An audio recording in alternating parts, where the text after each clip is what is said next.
Selamat pagi saudara-saudari yang terkasih di dalam Tuhan Yesus. Mengucap syukur hari ini kita dapat berada di sini, semua anugerah Tuhan kita dapat berkumpul untuk beribadah. Tapi sebelumnya untuk saudara-saudari yang membawa HP bisa disilentkan atau dimatikan dulu supaya tidak mengganggu ibadah kita pada hari ini. Mari kita memulai ibadah kita dengan pujian nomor 1, Tuhan berada di bait sucinya.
Mari kita tundukkan kepala, kita masuk dalam doa teduh.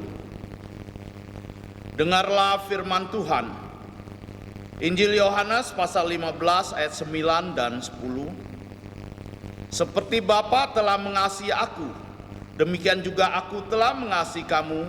Tinggallah di dalam kasih-Ku itu.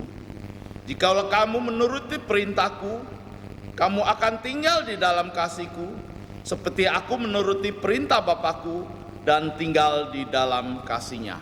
Amin. Saat teduh selesai, mari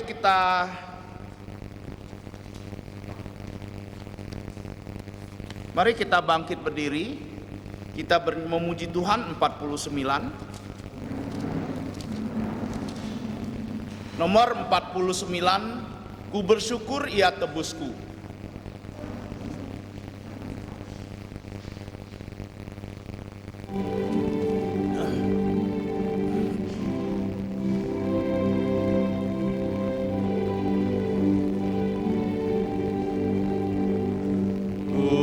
Bersyukur ya tebusku, ku diberi berkat limpah. Ku bersyukur ya sertaku dan beriku anugerahnya. Ku bersyukur saat indah atau saat susah pun, air mataku dihapusnya dan damai di jantungku. Ku bersyukur ya dengarku meskipun tak terkabul. Waktu badai menerpaku, anugerahnya melimpah. Meski susah atau duka, Ya beriku penghiburan. Rahmat-Nya selalu sertaku, kasih-Nya iringiku. Ku bersyukur bunga mawar meskipun ya berduri. Ku bersyukur senang susah dan damai di jantungku. Ya berilah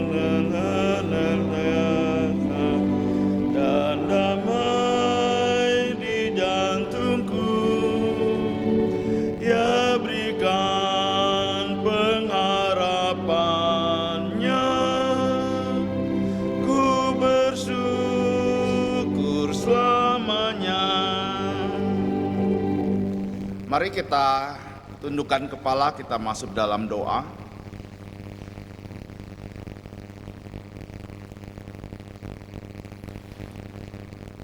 Allah Bapa kami yang baik, yang suci, kudus, mulia. Kami adalah manusia yang hina, penuh dengan kesalahan dan keterbatasan. Pada saat ini kami datang ke hadapan-Mu. Kami tahu seringkali kami mendukakan Engkau dan sesama kami lewat pikiran, perkataan, bahkan perbuatan kami. Engkau melayakkan kami, menyucikan, menguduskan kami, mengampuni dosa pelanggaran kami melalui Putra-Mu, Tuhan Yesus Kristus, yang disalibkan demi menebus dosa-dosa kami. Pada saat kami datang di hadapan-Mu, kami bersyukur, kami menaikkan pujian sembah kami kepada Engkau, karena Engkau sudah memimpin, menolong kehidupan kami, memelihara kami, memberikan segala yang kami perlukan, semua karena Engkau mengasihi kami. Pada saat ini kami boleh datang ke hadapan-Mu. Ini adalah kesempatan yang indah, yang terbaik Engkau sudah berikan kepada kami. Kiranya kami datang dan lubuk jantung kami juga siap untuk memuji, menyembah Engkau di dalam roh dan kebenaran. Dan pada saat kami mendengarkan firman-Mu, kami juga siap dengan lubuk jantung yang rendah dan boleh menerima, baik itu firman yang berbentuk teguran, berbentuk nasihat, motivasi dan sebagainya. Kami boleh taat dan kami boleh menjadi pelaku-pelaku firman Engkau. Terima kasih untuk kesempatan yang indah. Kami serahkan ibadah kami ini dari awal, pertengahan sampai akhirnya di dalam nama Tuhan Yesus yang sudah mengajarkan kami doa Bapa kami yang berbunyi, Bapa kami yang di surga, dikuduskanlah namamu, datanglah kerajaan-Mu, jadilah kehendak-Mu di bumi seperti di surga. Berikanlah kami pada hari ini makanan harian kami, dan ampunilah kami akan kesalahan kami, seperti kami juga mengampuni orang yang bersalah kepada kami. Dan janganlah membawa kami ke dalam pencobaan, tetapi lepaskanlah kami daripada yang jahat, karena Engkau yang punya kerajaan dan kuasa dan kemuliaan sampai selama-lamanya. Amin. Gloria Patri.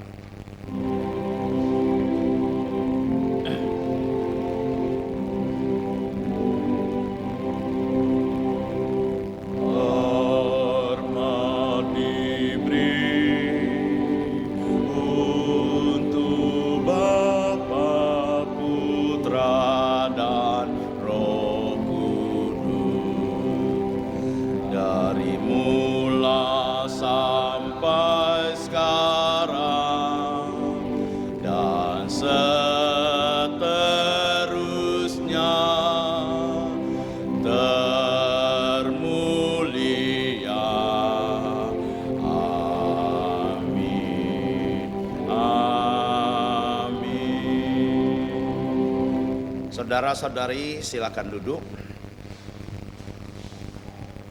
Mari kita membuka Alkitab kita bersama dari Injil Matius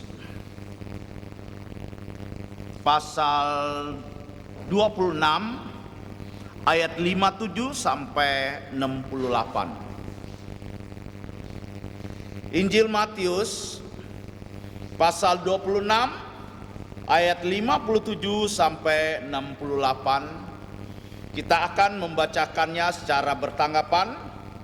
Saya di sini akan membaca 57 dan saudara-saudari 58 sampai 3 ayat terakhir kita akan membacakannya bersama-sama. Saya akan memulai dengan ayat 57.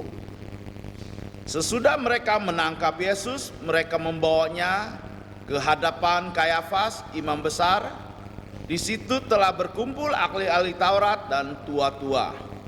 Dan Petrus mengikuti dia dari jauh sampai ke halaman imam besar, dan setelah masuk ke dalamnya, ia duduk di antara pegawai-pegawai untuk melihat kesudahan perkara itu.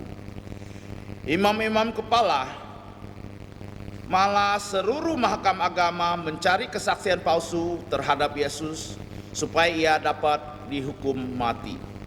Tetapi mereka tidak memperolehnya, walaupun tampil banyak saksi dusta, tetapi akhirnya tampillah 2 orang yang mengatakan, orang ini berkata, aku dapat merubuhkan bait Allah dan membangunnya kembali dalam 3 hari.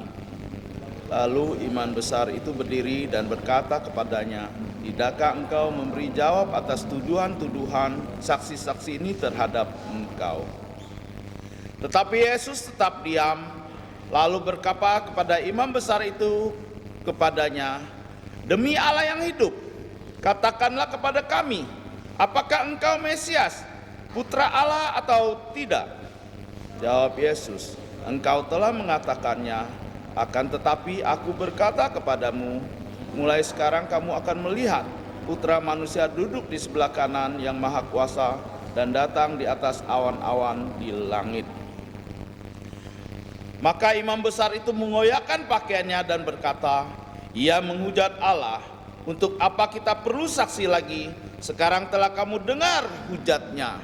Sama-sama, bagaimana pendapat kamu? Mereka menjawab dan berkata, ia harus dihukum mati. Lalu mereka meludahi mukanya, meninjunya, orang-orang lain memukul dia dan berkata, coba katakan kepada kami, hai Mesias, siapakah yang memukul engkau? Ucap syukur untuk pembacaan firman Tuhan pagi hari ini. Melalui firman Tuhan yang kita baca, kita makin mengenal lagi Tuhan Yesus yang kita sembah.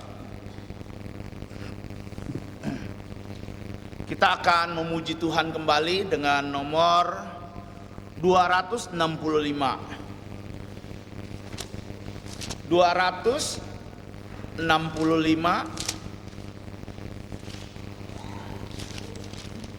Damai di jantungku.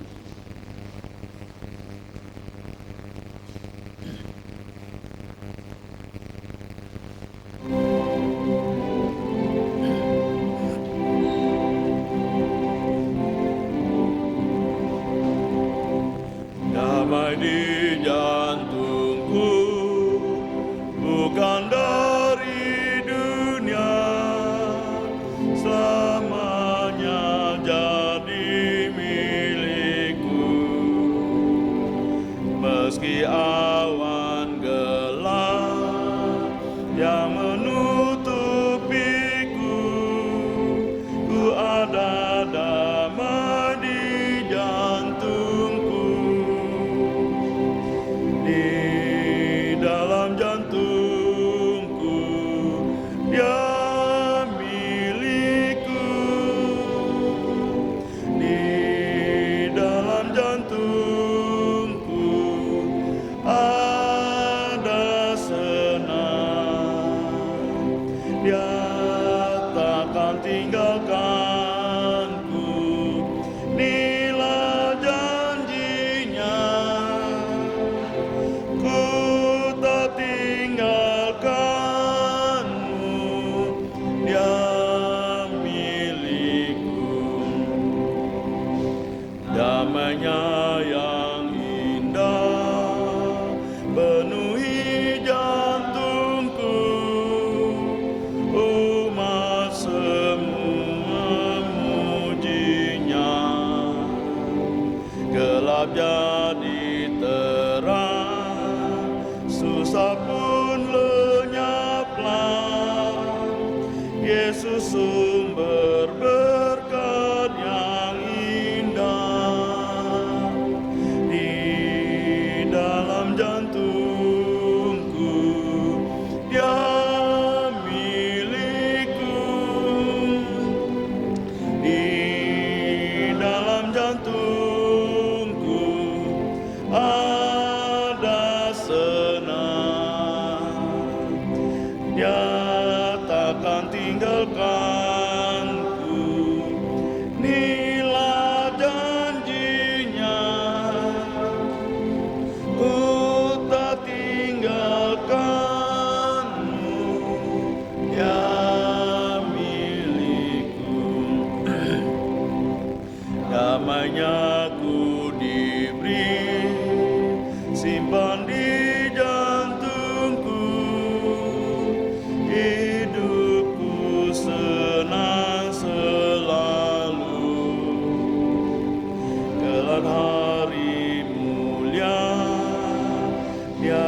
menjemputku pulang surga rumah Bapakku. Di dalam jantungku ya milikku, di dalam jantungku ada senang, ya takkan tinggalkanku bila janjinya. Ku tak tinggalkanmu, ya milikku. Kita akan melihat ayat hafalan hari ini yang terdapat di Warta Gereja halaman pertama di kotak bagian bawah. Kita akan mencoba menghafalkannya sebanyak 3 kali. Mari kita mulai. 1, 2, 3. Lukas pasal 11 ayat 14. Pada suatu kali Yesus mengusir dari seorang suatu setan yang membisukan. Ketika setan itu keluar, orang bisu itu dapat berkata-kata, maka heranlah orang banyak. Sekali lagi 1, 2, 3. Lukas pasal 11 ayat 14. Pada suatu kali Yesus mengusir dari seorang suatu setan yang membisukan.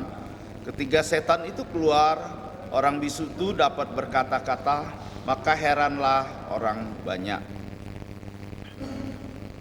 Terakhir sekali lagi, Lukas pasal 11 ayat 14. Pada suatu kali Yesus mengusir dari seorang suatu setan yang membisukan. Ketika setan itu keluar, orang bisu itu dapat berkata-kata, maka heranlah orang banyak. Mungkin kita belum dapat menghafalnya ya. Kita bisa bawa pulang warta ini dan kita bisa menghafalkannya di rumah, supaya dengan firman Tuhan kita tiap hari menghafalnya, kita memperoleh bekal dan kekuatan dari firman-Nya. Kita akan melihat warta gereja. Sebelumnya ada jadwal pelayanan di sini di halaman 4. Bagi yang melayani bisa mempersiapkan diri di dalam pelayanan. Warta gereja pertama, telah berpulang ke rumah Bapa di surga saudari Pang Moikiau pada hari Rabu 2 September 2020. Semoga Roh Kudus menghibur keluarga almarhum dan semoga seluruh keluarga bisa percaya Yesus. Yang kedua, doa puasa akan diadakan pada hari nanti sore, yaitu jam 6 sampai besok jam 6 dengan sukarela di rumah masing-masing. Kelas pengetahuan Alkitab dasar akan segera dimulai hari ini setelah ibadah.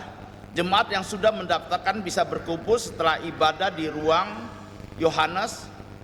Jemaat yang ingin dibaptis dewasa, baptis anak, reformasi iman atau pindah anggota bisa mengikuti kelas ini. Yang keempat, puji Tuhan di mana kita dituntun kebaktian keluarga kita masing-masing. Harap setiap kepala keluarga dapat memimpin kebaktian ini dengan mengajak seluruh keluarga menyembah Allah Tritunggal di dalam roh dan kebenaran. Yang kelima, mohon informasikan kepada semua saudara-saudara yang berumur di bawah 60 supaya yang muda ini dapat datang berkebaktian di gereja jam 10 pagi di gereja. 6. Pengajaran firman Tuhan untuk anak-anak sekolah minggu dan CMC. Harap pada kepala keluarga dapat menggunakan pengajaran firman Tuhan ini untuk semua anak-anaknya lewat YouTube yang sudah diunggah.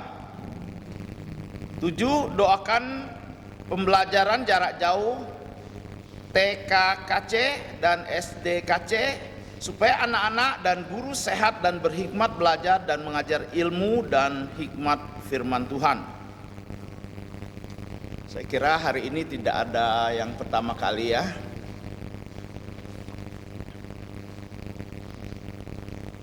Kita terus berdoa, semoga dengan ibadah ini kita dapat mengajak keluarga kita, saudara kita yang belum percaya Yesus, dapat beribadah di tempat ini dan mengenal Tuhan Yesus. Saatnya kita akan memberikan yang terbaik untuk Tuhan.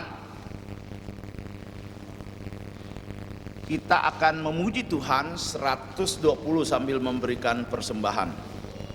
120.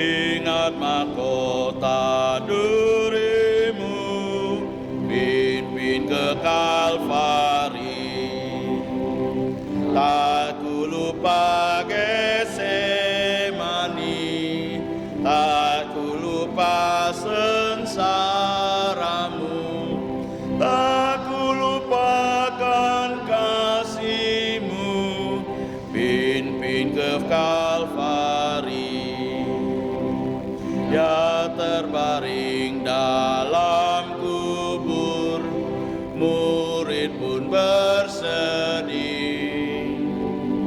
Malaikat berjubah putih jaga di sampingmu.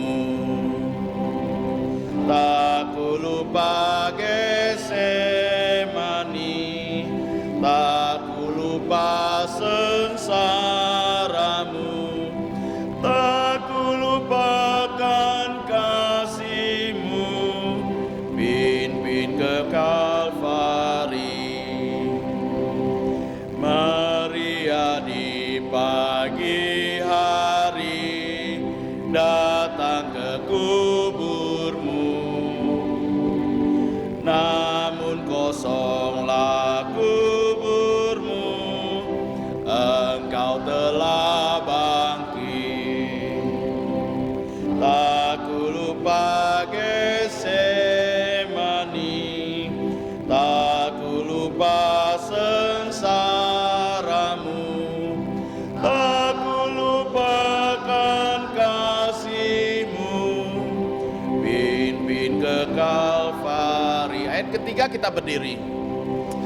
Ku rela segenap jantung memikul salibku,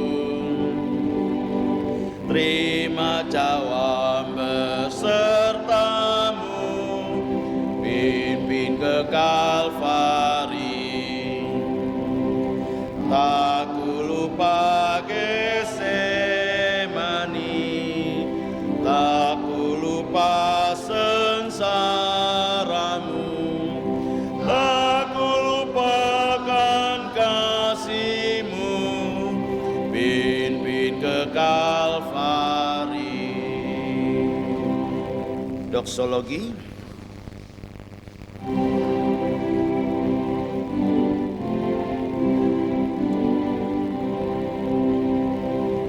Puji Allah sumber berkat, puji Dia semua ciptaannya,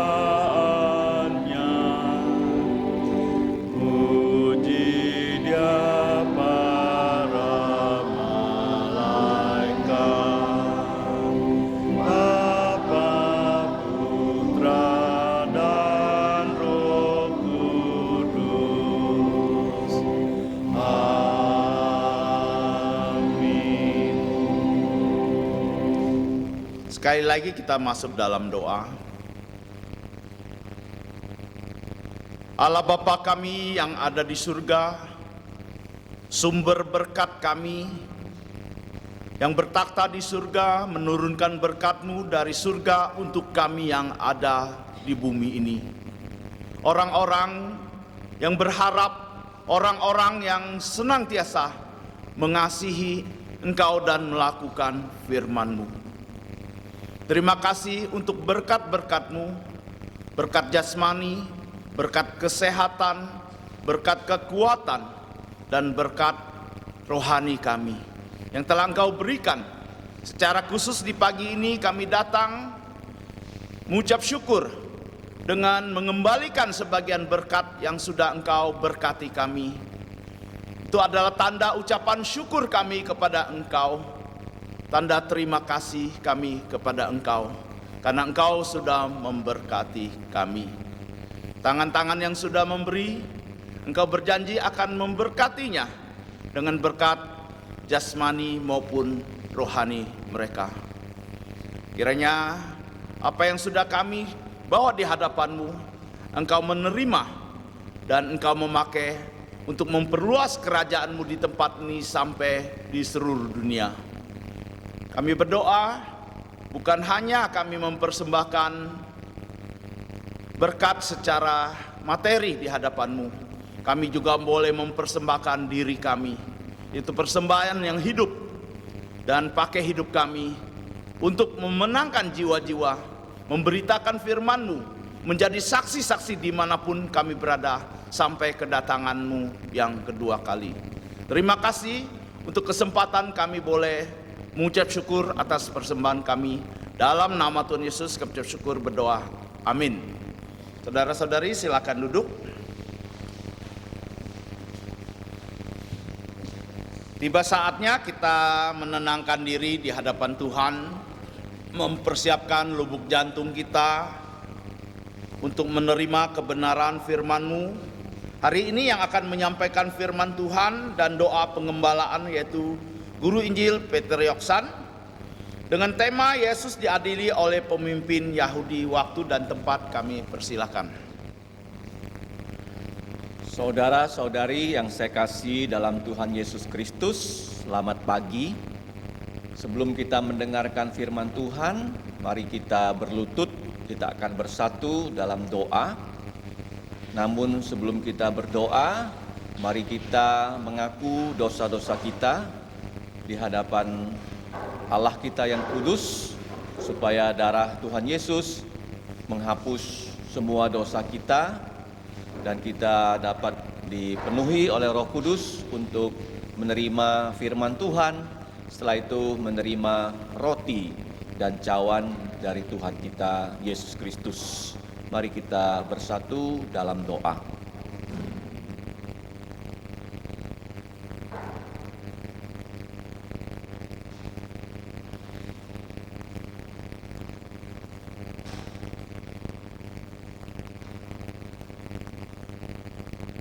Allah yang Tahakwa, Allah yang Maha Tahu, Maha Hadir dan Maha Kuasa, Bapa kami di surga, Bapa dari Tuhan kami Yesus Kristus.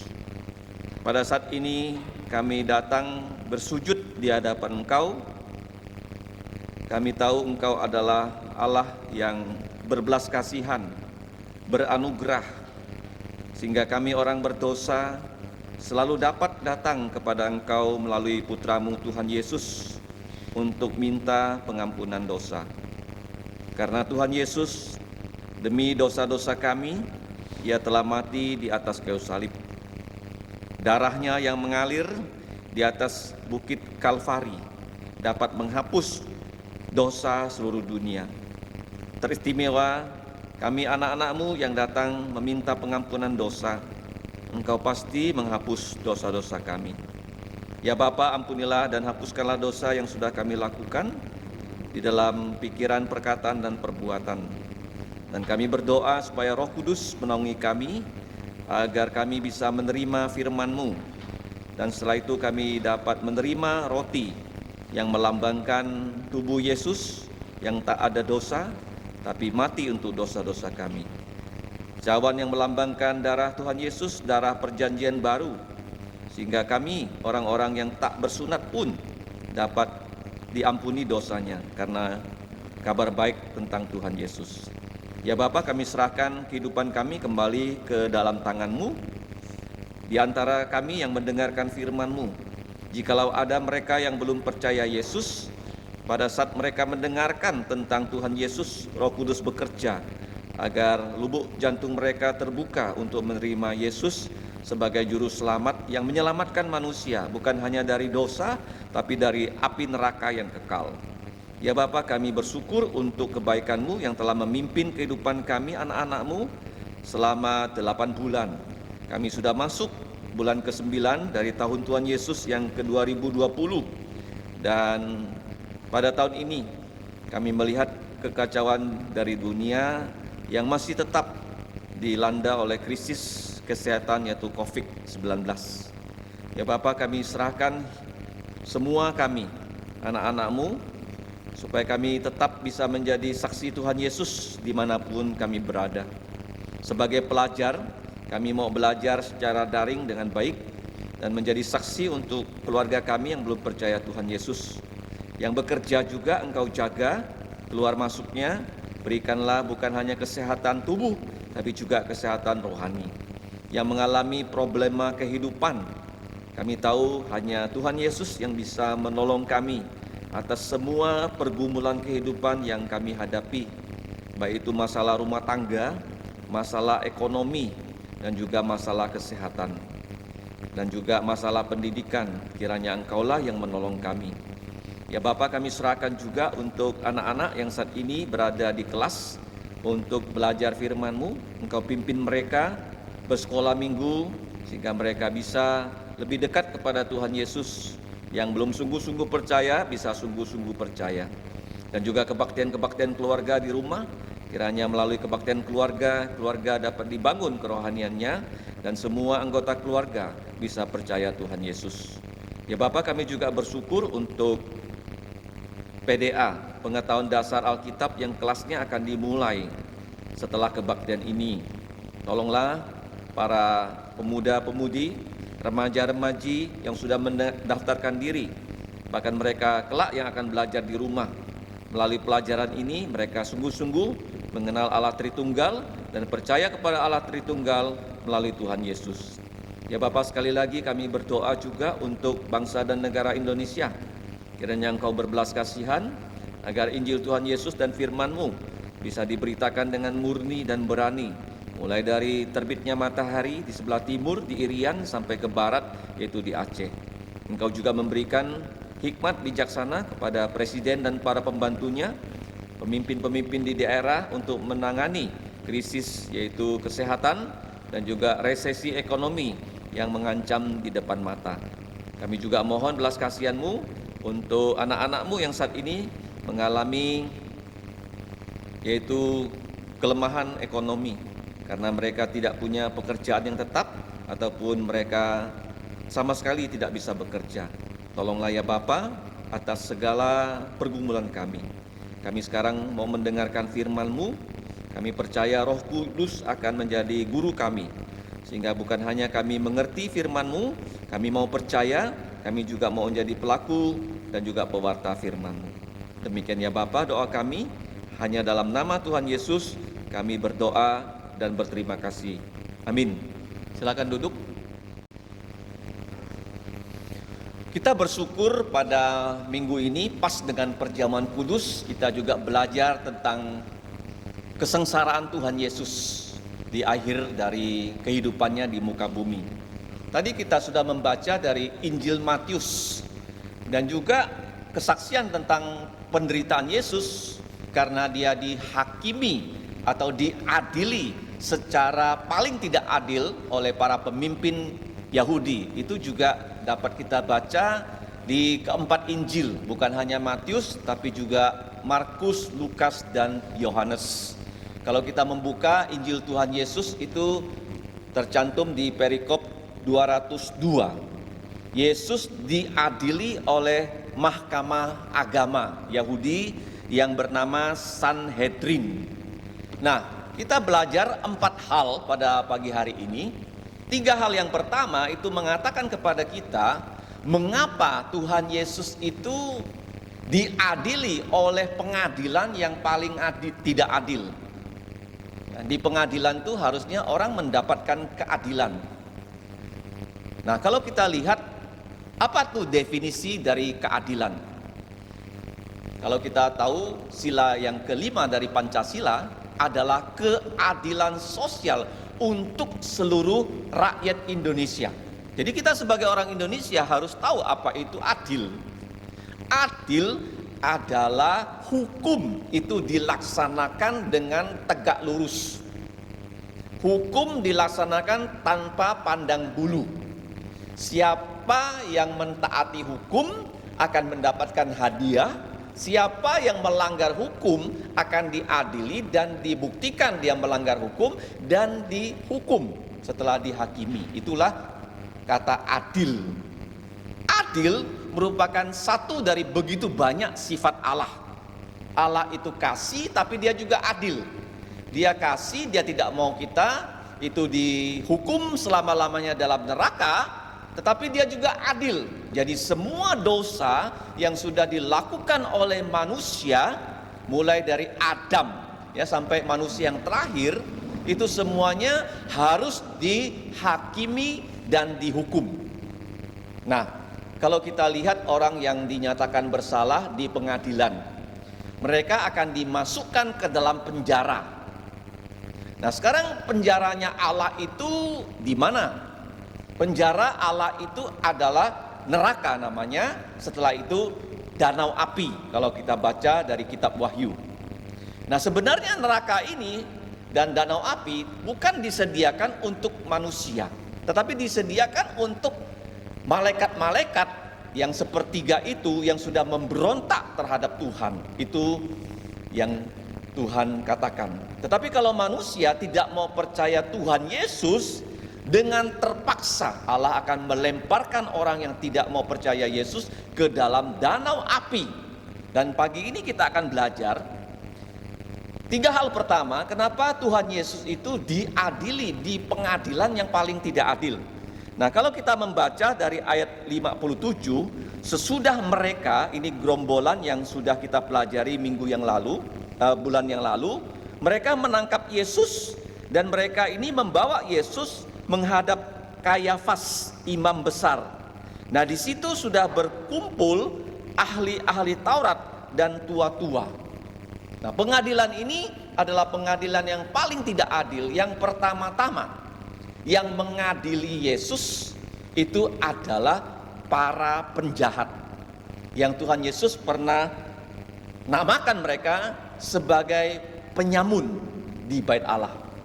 Nah, kamu lihat di sini, yang pertama, orang-orang yang mengadili Tuhan Yesus itu saya singkat dengan 3 huruf. Kalau kamu baca, tua-tua, T ya, kemudian ahli-ahli Taurat, A, I, imam-imam kepala. TAI kalau dalam bahasa Indonesia itu artinya orang yang busuk, orang yang bau. Kenapa? Karena mereka ini sebenarnya pemimpin tapi juga penjahat. Kenapa penjahat? Kalau kamu baca dalam Injil Matius pasal 26 ayat 3, pada waktu itu berkumpullah imam-imam kepala dan tua-tua bangsa Yahudi di istana imam besar yang bernama Kayafas.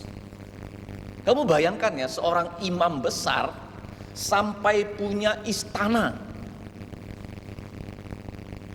Dari mana uangnya imam besar bisa membangun istana? Kalau bukan uang itu dari hasil korupsi. Nah, bagaimana seorang imam besar, seorang hamba Tuhan, seorang gembala sidang bisa korupsi? Yaitu dari uang yang dia dapatkan dengan menjadi penyamun di bait Allah. Kalau kita baca dalam Alkitab, 2 kali Yesus mengusir para pedagang yang berdagang di bait Allah. Kalau kamu baca dalam Yohanes pasal 2, Injil Matius pasal 2, Yesus mengusir para pedagang. Kenapa? Karena para imam ini, mereka itu menjual binatang-binatang korban dengan harga yang sangat mahal. Dan orang yang datang ingin mempersembahkan korban dengan terpaksa membeli binatang-binatang itu dari mereka. Itu yang pertama. Yang kedua, mereka juga menciptakan sebuah sistem keuangan di mana kalau orang mau membawa persembahan dalam kotak persembahan, mereka tidak bisa menggunakan uang Roma yang mereka pegang. Karena mereka mengatakan uang Roma itu ada gambar kaisar, dan kaisar itu penyembah berhala, dan kaisar menganggap dirinya Allah yang harus disembah. Nggak boleh uang yang ada gambar kaisar, tanda tangan kaisar masuk dalam kotak persembahan yang kudus. Jadi mereka itu menipu, mengatakan kalau kalian mau membawa persembahan, kami membuat yang namanya uang bait Allah, koin bait Allah. Jadi mereka kalau mau memberi persembahan harus menukar dulu uang Roma dengan koin bait Allah. Jadi waktu mereka menukar uang itu, nah semua penukar uang itu digorok lehernya. Dari situlah mereka dapatkan uang yang begitu banyak untuk hidup mewah. Kalau sekarang kamu lihat gereja juga demikian. Banyak gembala-gembala sidang itu korupsi. Kalau kamu lihat di internet, banyak gembala-gembala sidang itu naiknya Mercy. Mobilnya tuh harganya bermiliar-miliar. Arlojinya tuh ratusan juta. Dari mana mereka dapatkan uang itu untuk hidup seperti itu? Dari persembahan. Tetapi ada juga gereja mengatakan, ya gembala kami kan dibayar gajinya, dia tidak korupsi, betul. Tapi uang dari gereja yang besar disimpan dalam bank bermiliar-miliar, bertahun-tahun tidak dipakai. Itu juga korupsi. Sistemnya korupsi atau pribadinya korupsi. Persembahan yang Tuhan kumpulkan itu untuk dipakai, bukan untuk disimpan di bank, bukan untuk dipakai untuk bermewah-mewahan. Kalau lihat ya, Laut Galilea, laut yang besar, cantik, lebarnya kira-kira 10 km, sangat besar, dan laut ini sangat hidup. Di pantainya banyak burung-burung, banyak bunga-bunga, dan di dalam Laut Galilea banyak ikannya. Nah, dari mana Laut Galilea mendapatkan air? Dari salju yang meleleh dari Gunung Hermon. Itu air Laut Galilea selalu dari Gunung Hermon masuk, dan Laut Galilea ini selalu menyalurkan airnya di Sungai Yordan ke seluruh tanah perjanjian. Masuknya imbang, keluarnya imbang. Ini sistem keuangan gereja yang bagus. Ya, persembahan yang sudah dikumpulkan itu harus dipakai untuk pelayanan. Kalau tidak dipakai, gereja itu gereja yang korupsi juga. Sistemnya korupsi. Bukan pribadinya yang korupsi. Karena disimpan di mana? Di Bank BNI, Bank Mandiri. Paham ya? Gereja itu eksis bukan untuk mengumpulkan uang, tapi gereja itu eksis untuk mendidik manusia percaya Yesus dan untuk memberitakan Injil dan firman Tuhan dan membuka gereja. Semua itu perlu uang. Kalau uang persembahan sampai disimpan di bank, nanti Tuhan Yesus akan ketok kepala dari gembala sidang gitu. Tunggu tanggal mainnya. Paham ya? Nah, itu yang pertama kita lihat. TAI ini mereka itu memperkaya diri, dan imam besar itu tinggal di istana. Istana itu besar sekali ya. Tidak ada gubuk derita itu kamu sebut istana. Ya, kalau istana pasti besar sekali. Dan di situ dari mana mereka dapatkan uang? Dari menipu di bait Allah. Ya, kamu jangan anggap gereja itu suci ya. Banyak gereja itu tempat ya, jemaat-jemaatnya itu, anggota-anggota gerejanya ditipu. Paham ya? Kamu harus tahu gereja itu gereja yang menipu atau gereja yang tidak menipu. Nah, para imam kepala ini yang sudah mengumpulkan banyak uang, mereka pakai uang itu untuk membangun istana. Yang pertama, yang kedua mereka pakai uang itu untuk menyogok Yudas. Masih ingat kan? Yudas itu disogok oleh uang para imam. Kemudian kalau kamu baca dalam Matius 28, mereka menggunakan begitu banyak uang untuk menyogok para prajurit yang melaporkan kepada mereka bahwa mereka menyaksikan malaikat dan Yesus sudah bangkit. Dan para imam kepala itu, pemimpin Yahudi, memberikan begitu banyak uang kepada prajurit itu supaya mereka tutup mulut. Mereka mengabarkan berita bohong bahwa mayat Yesus itu sudah dicuri oleh para murid. Dan berita bohong itu hoax ya, yang pada saat itu hoax yang paling berat ya, di mana Yesus dipercayai oleh orang Yahudi tidak bangkit dari kematian, tapi mayatnya dicuri. Kamu bayangkan ya. begitu banyak orang Yahudi masuk neraka gara-gara pemimpin-pemimpin mereka adalah penjahat. Makanya Alkitab itu mengatakan pada kita harus berdoa supaya kita diberi pemimpin-pemimpin yang baik. Kalau pemimpinnya tidak baik, maka negara ini akan semakin hancur. Jadi Yesus itu diadili oleh pengadilan yang paling tidak adil. Yang pertama yang mengadili Yesus adalah gerombolan dari para penjahat. Itu yang pertama. Yang saya namakan kelompok TAI. Apa itu TAI? Tua-tua, ahli-ahli Alkitab. Yang ketiga, imam-imam kepala. Jadi mereka itu mengadili Yesus, padahal Yesus adalah hakim loh. Hakim yang harus mengadili orang yang berdosa. Malah sekarang Yesus yang adalah hakim harus dihakimi. Kamu bayangkan ya. Orang benar harus diadili oleh penjahat. Itu terbalik. Harusnya Yesus yang mengadili mereka, sekarang malah Yesus yang diadili oleh para penjahat. Makanya pengadilan ini disebut pengadilan yang paling tidak adil. Nah, hakim kalau mengadili biasanya dia di depan matanya ada kitab undang-undang. Kemudian ada tuduhan. Dan dia akan lihat apakah tuduhan itu ada saksi. Kalau ada 2 saksi dan dikatakan melanggar undang-undang, kitab hukum, ya, pidana yang dia pegang, maka dia bisa menentukan sesuai dengan pasal berapa pelanggar itu akan dihukum sekian tahun, bahkan hukuman mati.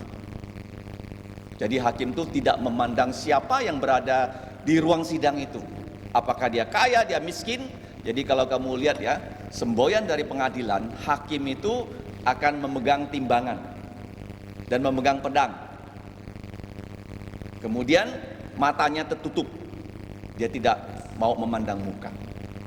Tapi di pengadilan ini kamu lihat ya, yang mengadili Yesus itu para penjahat. Harusnya Yesus yang mengadili mereka. Nah, Allah adalah hakim kalau kita baca dalam 2 Timotius pasal 4 ayat 1.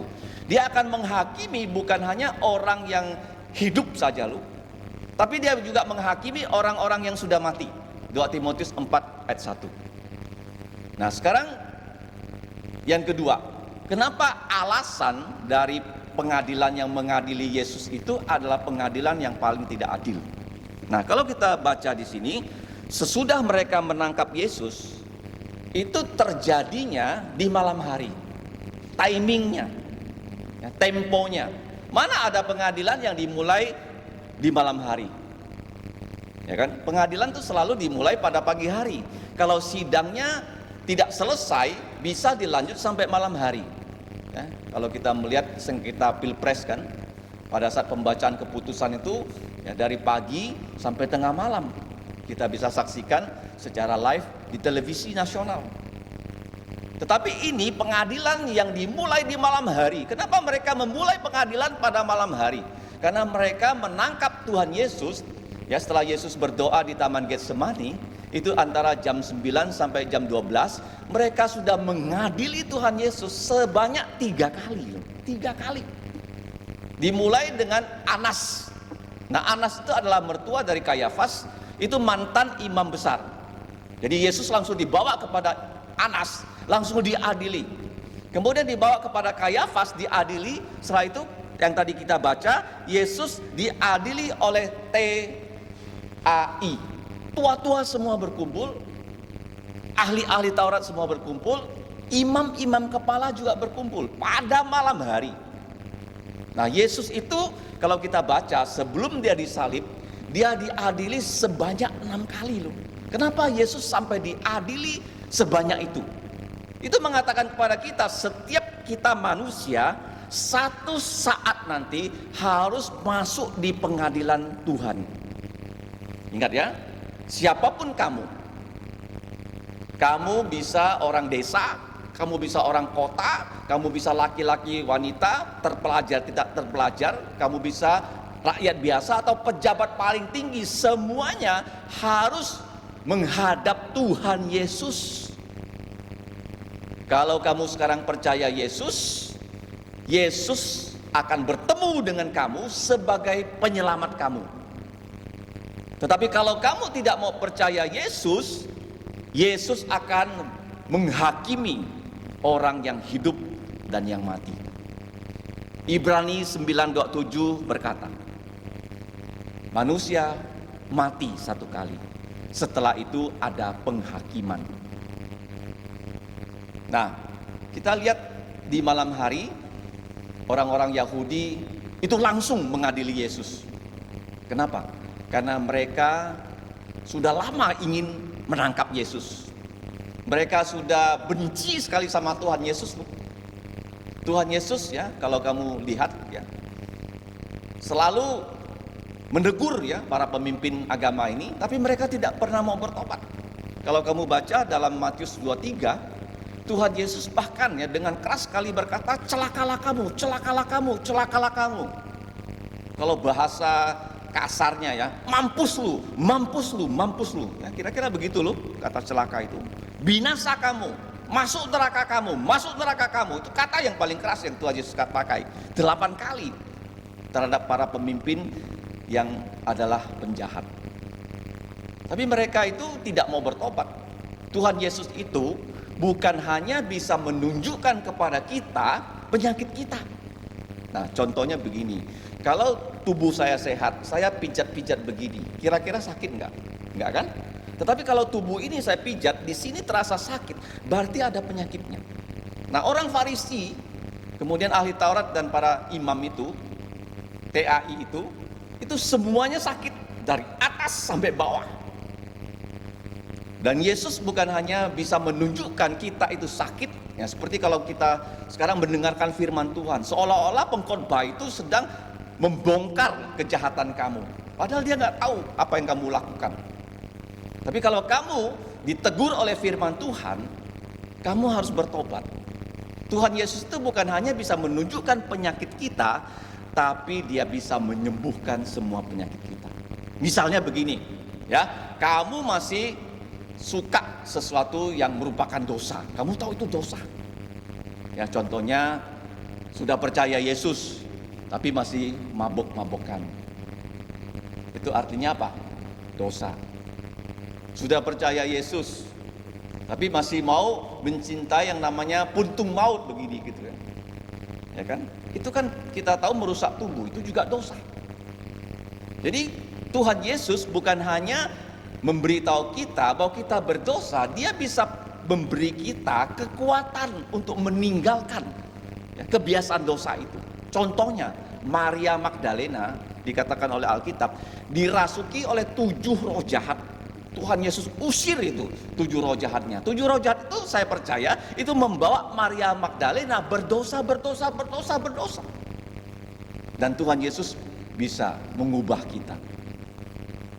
Nah, jadi kalau kita percaya Yesus, pasti ya kita memiliki kehidupan yang semakin hari semakin kudus, ya, baik di pikiran, perkataan dan perbuatan. Dia bisa melakukan itu.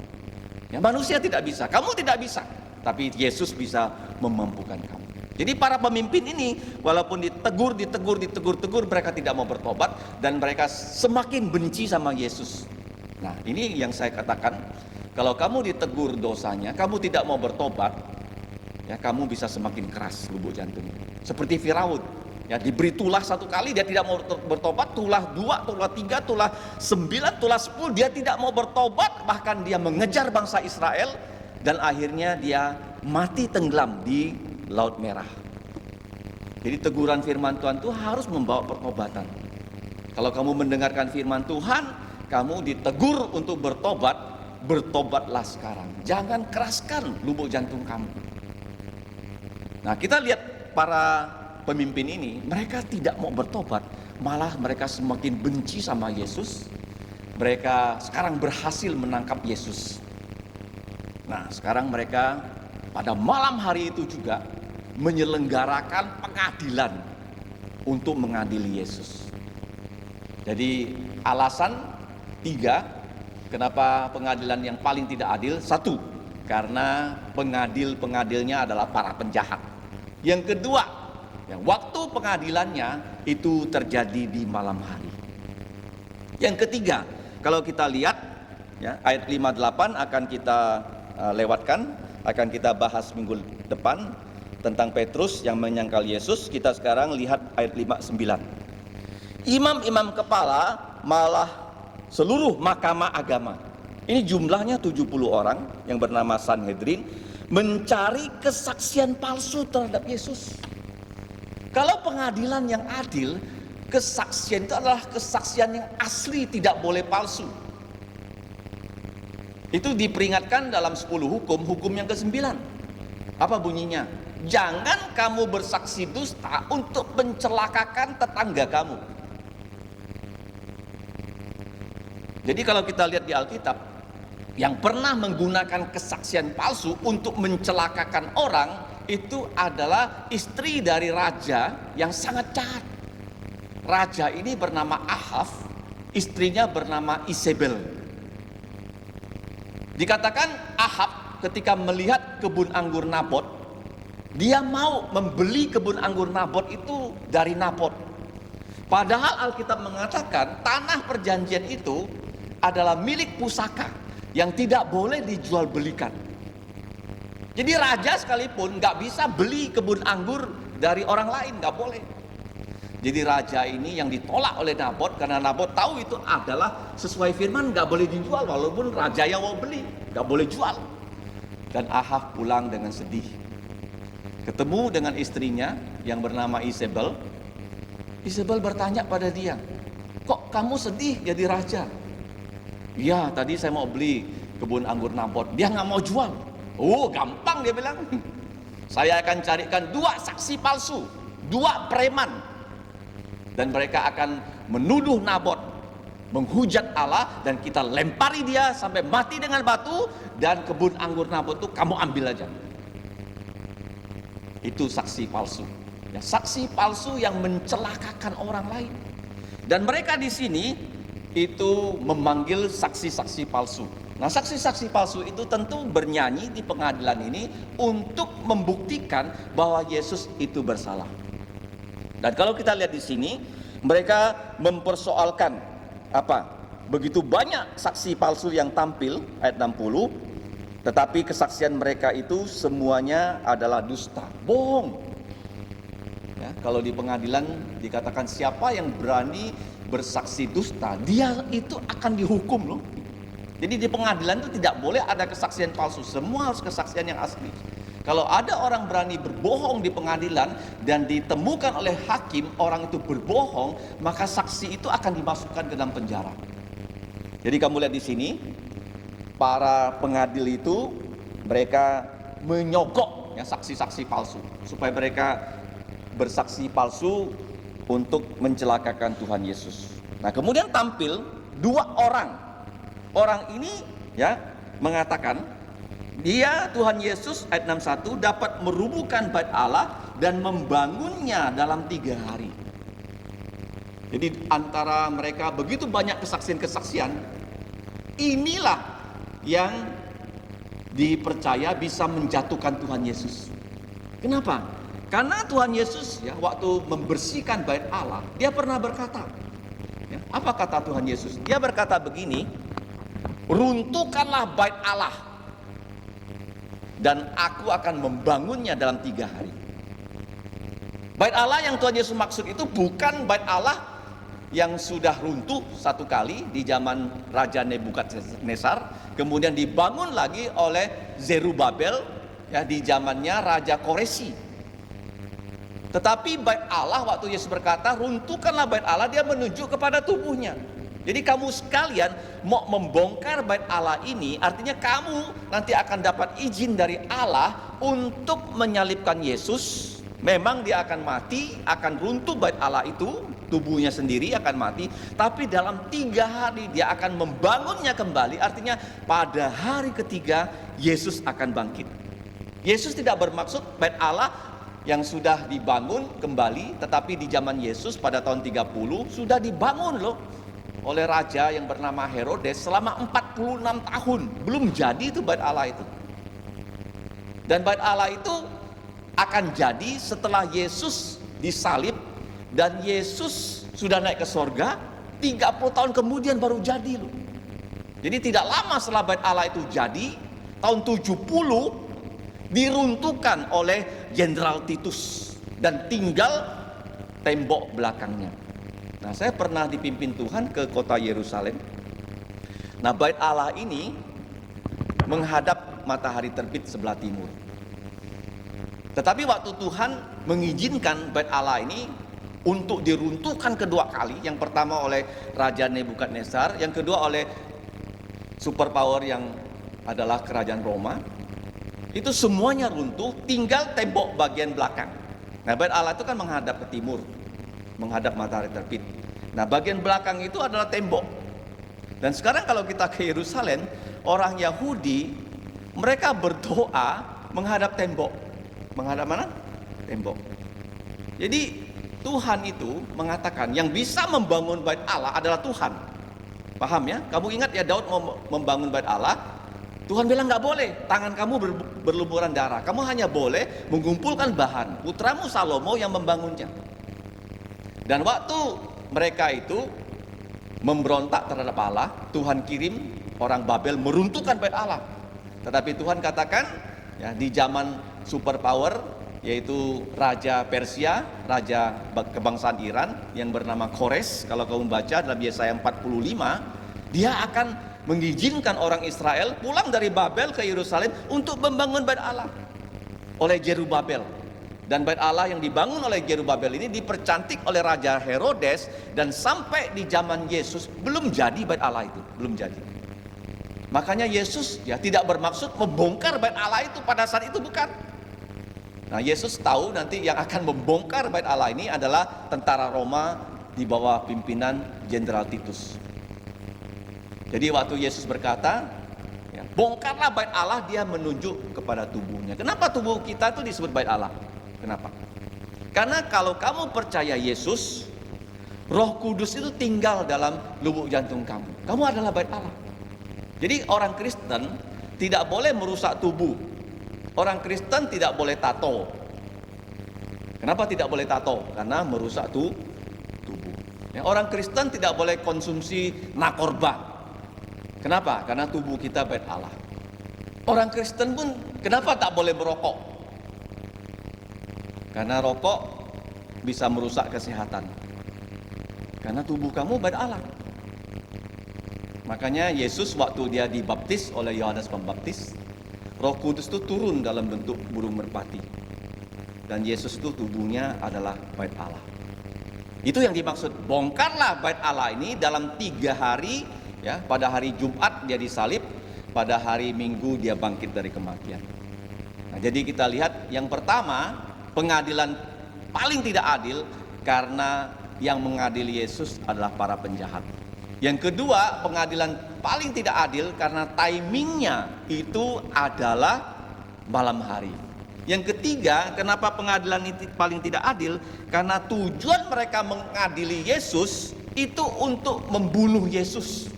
Padahal pengadilan itu tujuannya adalah membuktikan terdakwa itu bersalah tidak bersalah. Kalau tidak bersalah, hakim itu ya akan membebaskan terdakwa. Tetapi di sini kita lihat para pemimpin Yahudi itu mendatangkan begitu banyak ya saksi-saksi palsu. Nah, walaupun mereka bersaksi demikian, Yesus itu sama sekali diam. Ayat 62. Lalu imam besar itu berdiri dan berkata kepada Tuhan Yesus, "Tidakkah engkau memberi jawab atas tuduhan saksi-saksi ini terhadap engkau?" Ayat 63. Tetapi Yesus tetap diam. Kenapa ya Yesus tetap diam? Nah, di dalam kitab Amsal dikatakan, kalau ada orang bodoh berbicara bodoh sama kamu, lebih baik kamu diam. Kalau kamu berbicara, nanti orang bodoh itu menganggap dirinya pandai. Nah, Yesus menggunakan hal seperti itu, dia diam. Itu pertama, karena tuduhan-tuduhan itu Tuhan Yesus tahu palsu, tidak perlu dilayani. Nah, kemudian kalau kita lihat imam besar itu kemudian berkata kepada Yesus, "Demi Allah yang hidup, katakanlah kepada kami, apakah engkau ini Mesias?" Dalam bahasa Yunaninya adalah Kristus, putra Allah atau tidak. Nah, kamu bayangkan ya, seorang penjahat Dia berani berkata demi Allah. Apakah dia itu jujur atau kata-katanya itu bisa dipercaya? Seorang penjahat, dia tidak percaya kepada Yesus, bisa menggunakan nama Allah.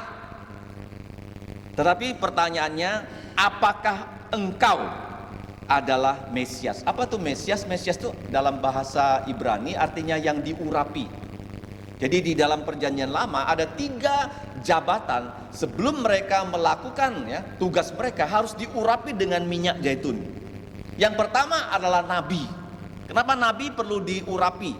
Karena nabi itu menyampaikan firman Tuhan untuk mengatakan apa yang akan terjadi dan menegur kesalahan orang. Itu tugas nabi. Yesus adalah nabi karena dia menyampaikan semua firman Tuhan kepada manusia. Yang kedua, imam. Imam sebelum menjabat pada usia 30 tahun juga diurapi.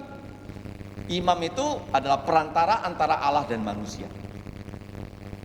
Jadi imam itu membawa darah untuk minta dosanya dihapus dan dosa umat Israel dihapus. Dia selalu menyembelih binatang korban. Itu imam, perantara antara Allah dan manusia. Yang ketiga, raja. Nah, raja sebelum dia naik tahta seperti Raja Daud itu diurapi oleh Nabi Samuel. Nah, Yesus adalah raja. Bagaimana Yesus sebagai raja? Dia adalah imam yang mati untuk dosa kita. Dan setelah itu dia bangkit mengalahkan maut.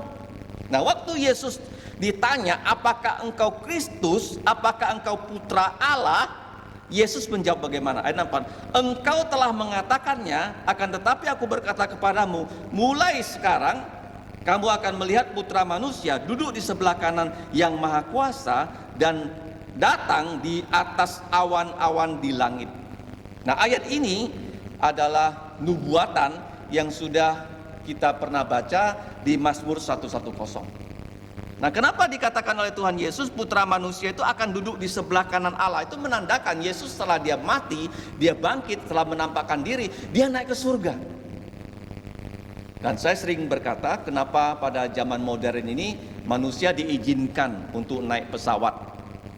Nah, di antara kalian ada yang pernah naik pesawat dan juga ada yang belum berkesempatan naik pesawat. Tetapi di daerah Kuburaya ini karena dekat dengan airport, kita selalu bisa melihat pesawat itu terbang di atas langit di gereja kita.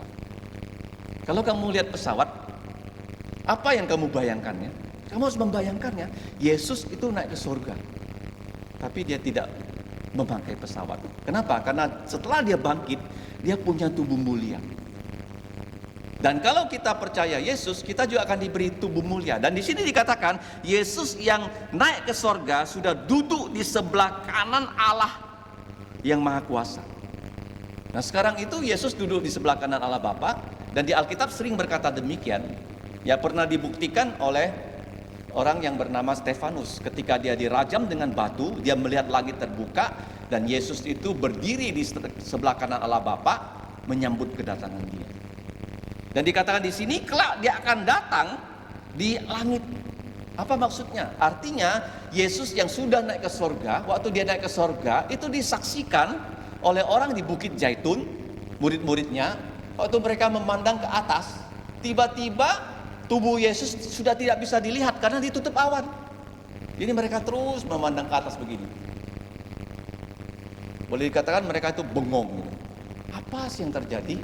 Setelah itu malaikat datang kasih tahu pada mereka, Yesus yang kamu lihat sudah naik ke surga akan datang dengan cara yang sama. Nah, waktu Yesus datang kedua kali, dia menjadi raja segala raja, menjadi Tuhan segala tuan.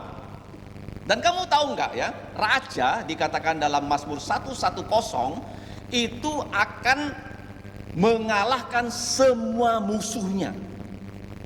Dan raja yang pada zaman dahulu yang super power bernama Firaun. Ya, Firaun itu diakui sebagai raja yang pernah menguasai dunia. Kenapa? Karena di zaman Firaun Kekuasaannya masih terasa sampai sekarang. Kalau kita ke Mesir, kamu bisa melihat tuh piramid yang begitu besar.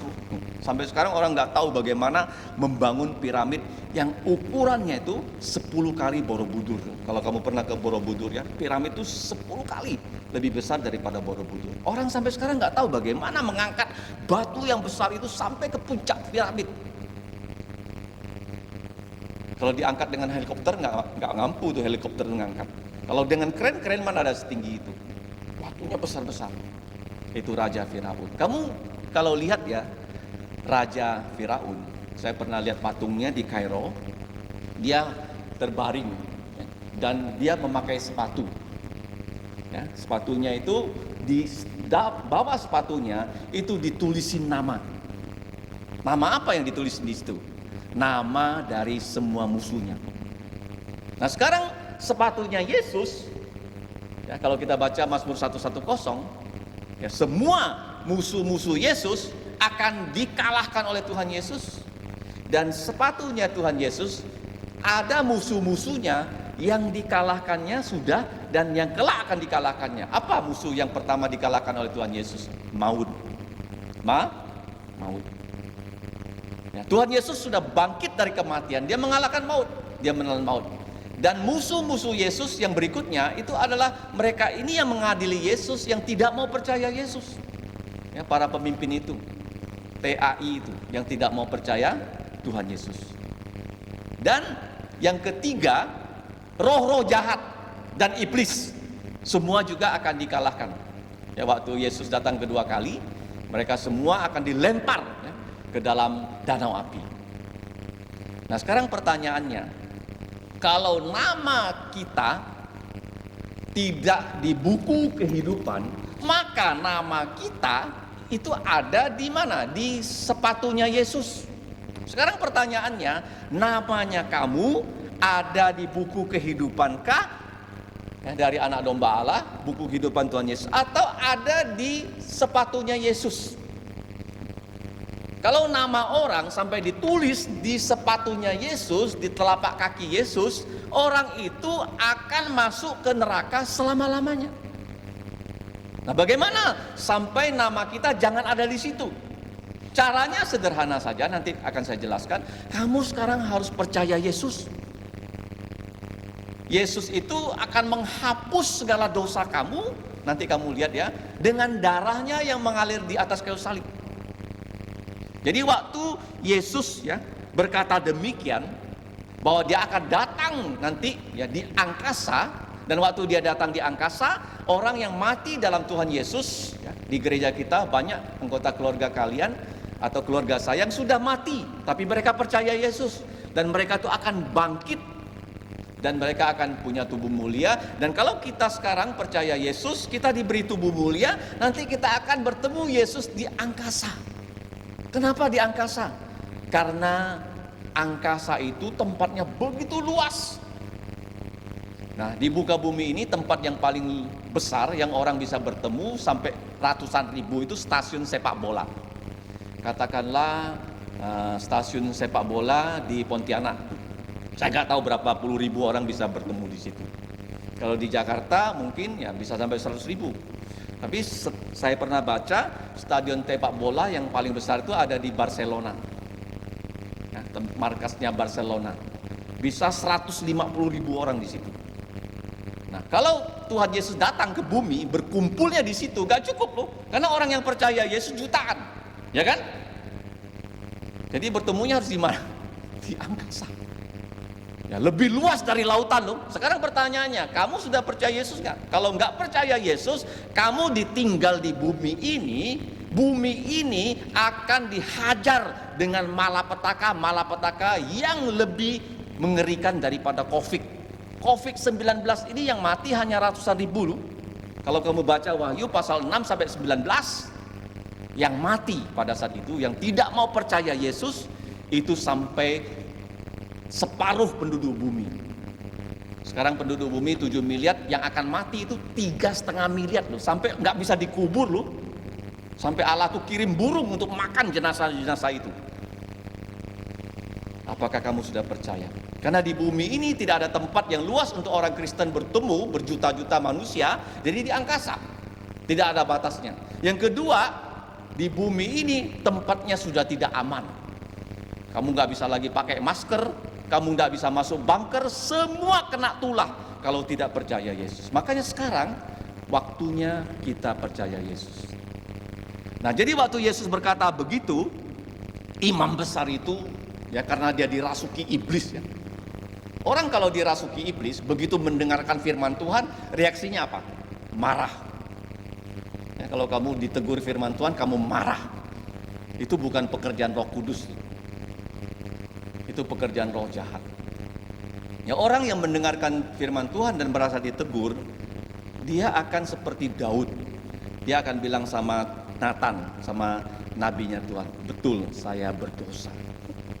Kalau Saul, ya, lubuk jantungnya penuh dengan roh-roh jahat. Begitu dia ditegur oleh Samuel, dia menyalahkan orang lain. Bukan aku yang salah, itu yang salah rakyat tuh. Kenapa domba-domba itu yang harusnya dibunuh, kamu simpan? Iyalah rakyat yang suruh saya. Pada raja yang memerintah rakyat, bukan rakyat yang memerintah raja.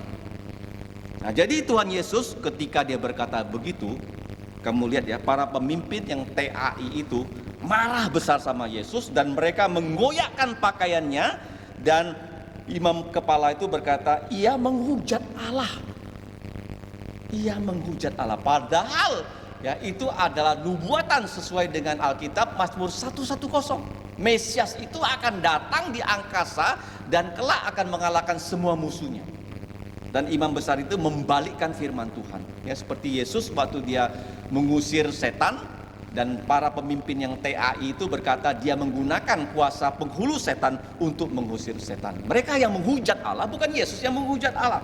Dan kemudian dia meminta kepada semua orang, untuk apa lagi kita perlu saksi? Sekarang kamu telah mendengar hujatnya, bagaimana pendapat kamu? Mereka semua menjawab dan berkata, ia harus dihukum mati. Ini ada satu catatan di sini. Kenapa Yesus ketika saksi-saksi palsu itu ya, menentang dia diam.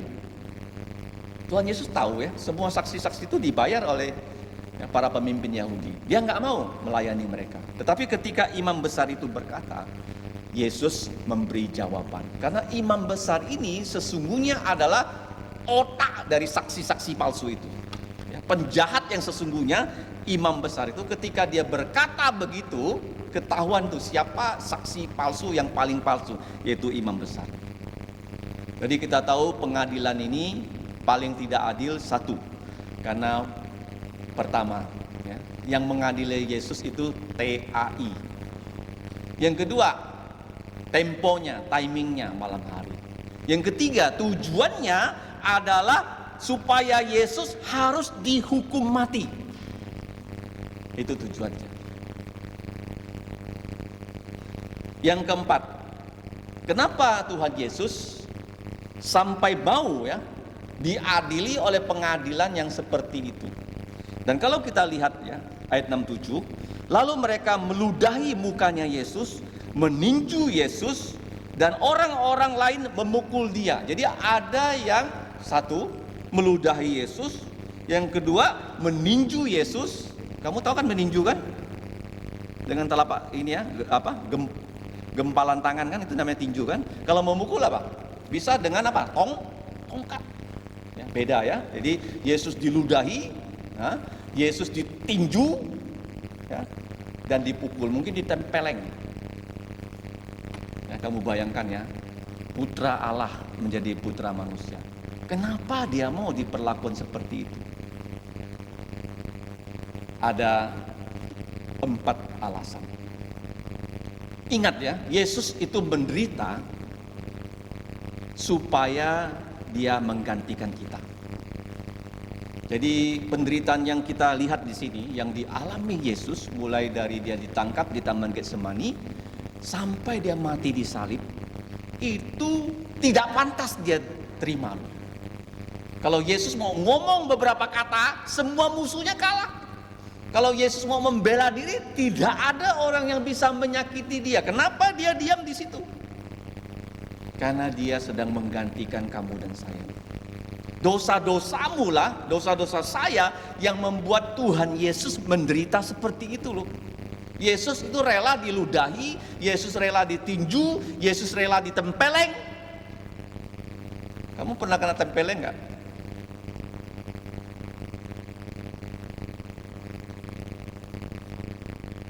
Yesus pernah.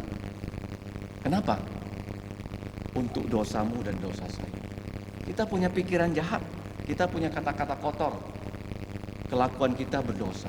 Demi itulah Yesus, ya, dia menggantikan kita. Kalau kita belajar teologi ya, ada 4 huruf yang harus kita ingat.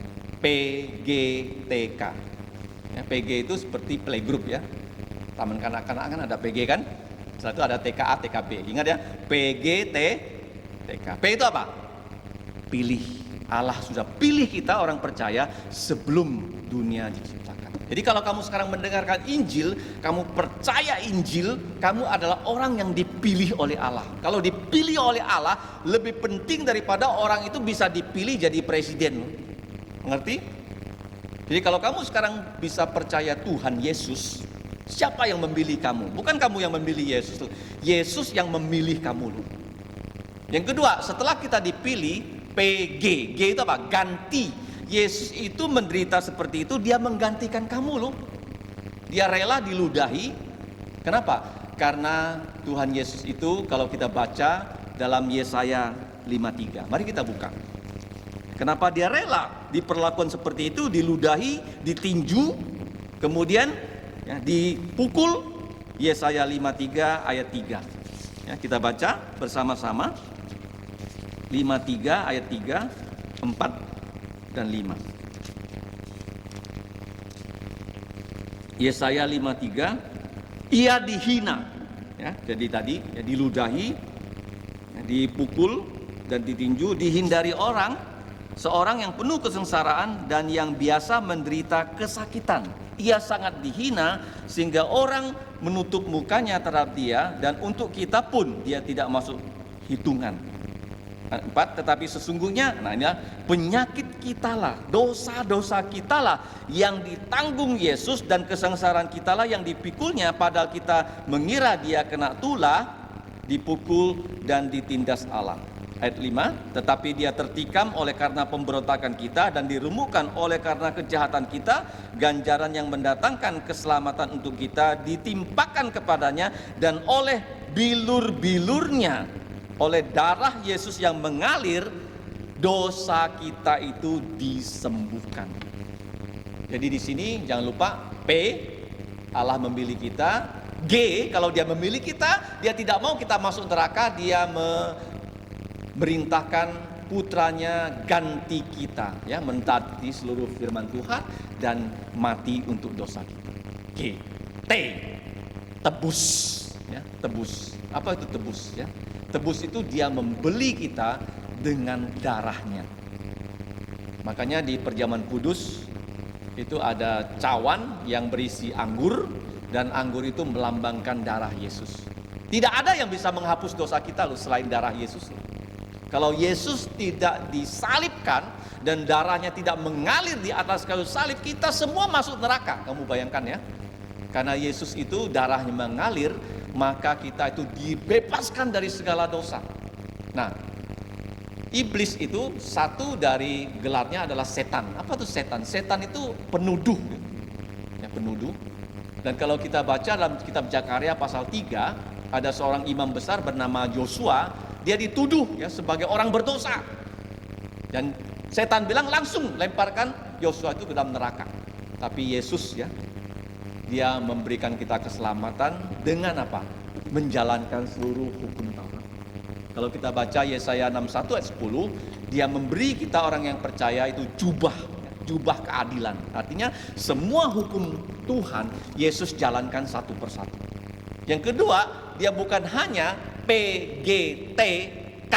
K itu penting ya, kudus. Ingat loh, Allah yang disembah oleh orang Kristen bukan hanya besar saja, bukan hanya maha kuasa, tapi dia kudus. Makanya malaikat di kitab Wahyu pasal 4, malaikat ya di dalam kitab Yesaya 6 bernyanyi selama-lamanya saut-sautan, suci, suci, suci, kudus, kudus, kudus.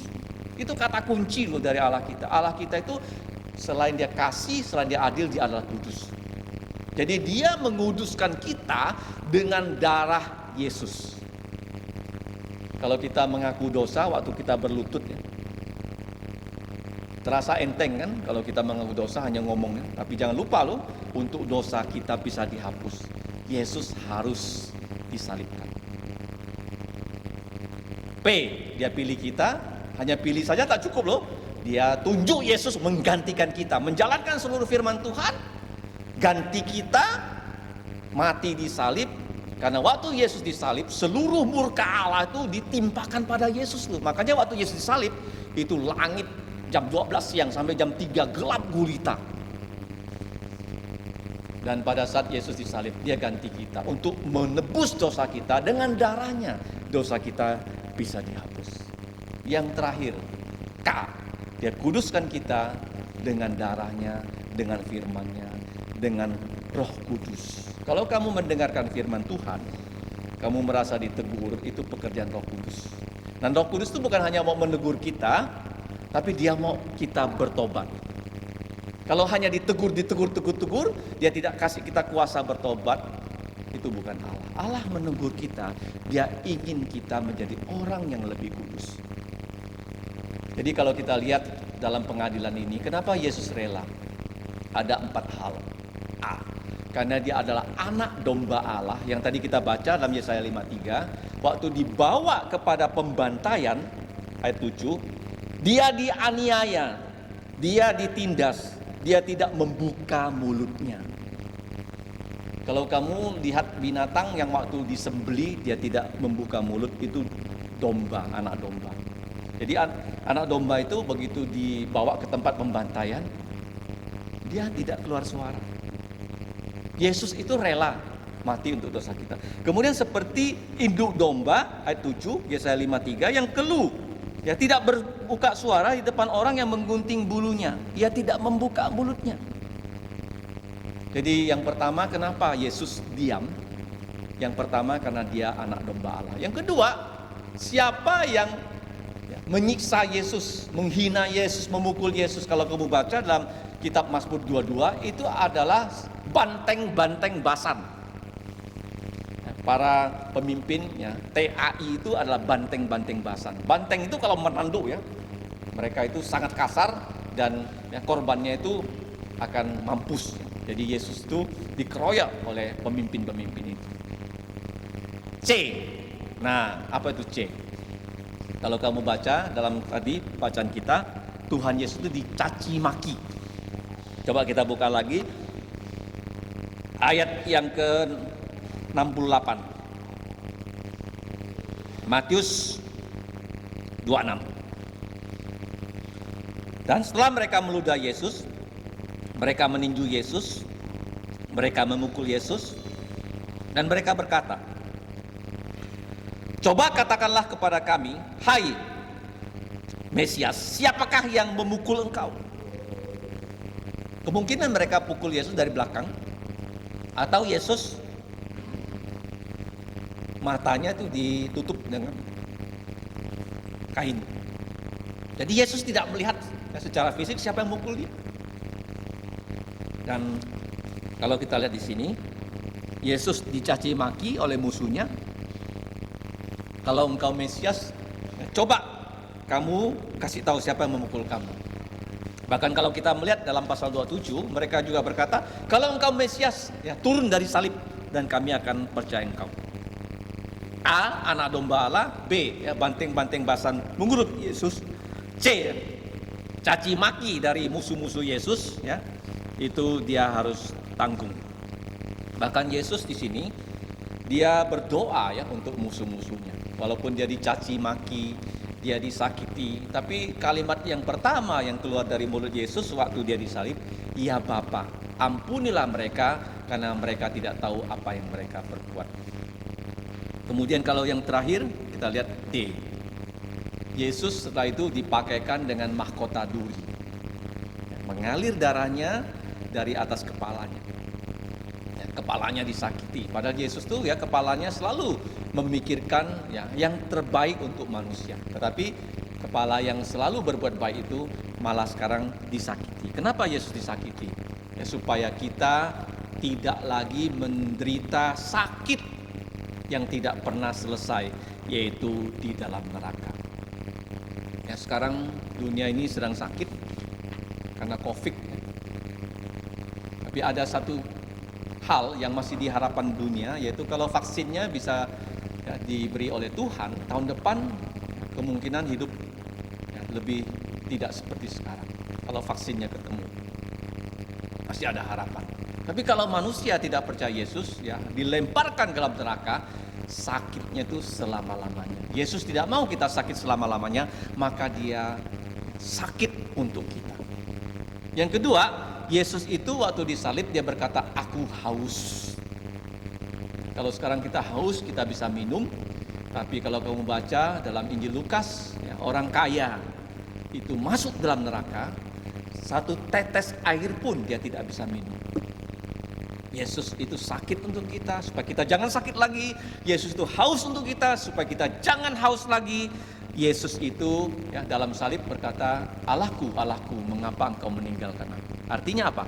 Kalau dilempar ke dalam neraka, satu orang yang dihukum dengan orang yang dihukum yang lain tidak bisa ketemu. Ya, kamu jangan bilang di neraka itu penjahat-penjahatnya berkumpul, bisa berjudi di situ. Enggak. Penjahat-penjahat itu semua dihukum oleh Allah satu dengan yang lain, tidak pernah akan bertemu.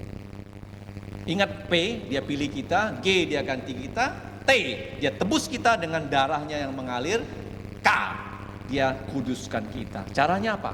Dia bangkit dari kematian. Orang Kristen itu punya kuasa kebangkitan Yesus, maka kita bisa hidup kudus. Itu kelebihan kita daripada orang lainnya. Orang lain yang tidak percaya Yesus tidak punya kuasa kebangkitan yang bisa mengatakan saya tidak mau berdosa.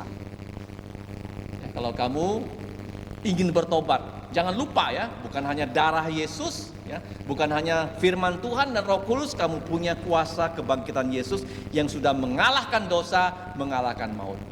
Hari ini kita sudah belajar pengadilan yang tidak adil atau yang paling tidak adil. 3 alasannya. 1, yang mengadili Yesus adalah TAI, para penjahat, tua-tua, ahli-ahli Taurat dan imam kepala. T kedua, temponya pengadilan itu dimulai malam hari.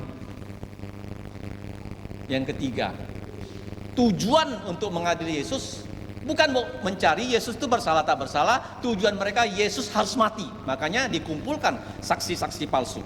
Dan saksi yang paling palsu adalah imam besar. Yesus berkata benar, malah kata benar dibilang menghujat Allah. Nah, kenapa Yesus sampai masuk ke pengadilan seperti itu? Kenapa dia mau disakiti? Kenapa dia mau haus disalib? Kenapa dia mau ya berkata, Allahku, Allahku, mengapa engkau meninggalkan aku? Karena 1, dia anak domba Allah yang oleh korbannya kita bisa selamat. B, dia dikepung oleh banteng-banteng basan. Ya, para pemimpin yang saya namakan dengan TAI. Kemudian C, dia dicaci maki, dipukul, diludah, dan dicambuk, dan ditutup matanya, dipukul, dan ditanya, kalau kamu Allah, kamu Mesias, kamu tahu siapa yang memukul kamu? D, dia ditusuk dengan duri, kemudian dipaku, dia rela mengalirkan darah. Untuk apa? Supaya kita selamat melalui apa? PGTK. Apa PGTK? Pilih, G, ganti, T, tebus, K, kudus. Ya, kalau kamu percaya Yesus, kamu dipilih. Lebih penting daripada Jokowi terpilih menjadi presiden. Kalau kamu bisa percaya, kamu orang yang dipilih Allah. Bukan kita yang memilih Allah. Dan Yesus sudah ganti kita. Disakiti, haus, ditinggalkan Allah, disalib. Yang berikutnya, dia tebus kita dengan darahnya. Kalau kamu bilang kamu sudah percaya, kamu harus hidup kudus. Hidup apa? Kudus. Ya, jangan lagi punya pikiran kotor, ya, perkataan kotor, perbuatan kotor. Kok bisa? Nah, Roh Kudus memberikan kita kuasa. Kuasa apa itu? Kebangkitan Yesus. Ingat ya, kamu kalau orang Kristen, kamu punya power yang paling tinggi. Powernya apa? Yesus bangkit dari kematian. kematian. Kamu bisa mengalahkan godaan-godaan dosa. Mari kita berdoa. Bapa kami di surga, kami bersyukur Tuhan Yesus karena Dia adalah anak domba-Mu. Dia rela mengalami semua penderitaan guna menebus dosa-dosa kami, menggantikan kami. Sehingga ya Bapa, dengan darah Tuhan Yesus semua dosa kami bisa diampuni. Sekarang kami mau mengaku ya Bapa, kami orang berdosa. Berbelas kasihanlah kepada kami, ampunlah kami akan dosa kami, dan hapuskanlah pelanggaran kami. Berikan kami firman-Mu, berikan kami kuasa Roh Kudus dan kuasa kebangkitan Yesus, sehingga kami bisa mengalahkan dosa-dosa yang menggoda kami. Tolonglah ya Bapa, supaya firman-Mu ini menjadi landasan kami menerima perjamuan kudus. Demikianlah ya Bapa, doa kami yang kami naikkan hanya dalam nama Tuhan Yesus. Amin.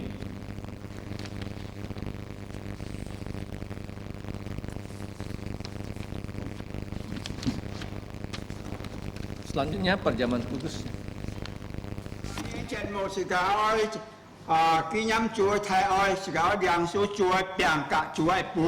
Dan tiba saatnya kita akan masuk ke dalam perjamuan Tuhan, di mana kita akan masuk perjamuan, makan roti dan minum anggur.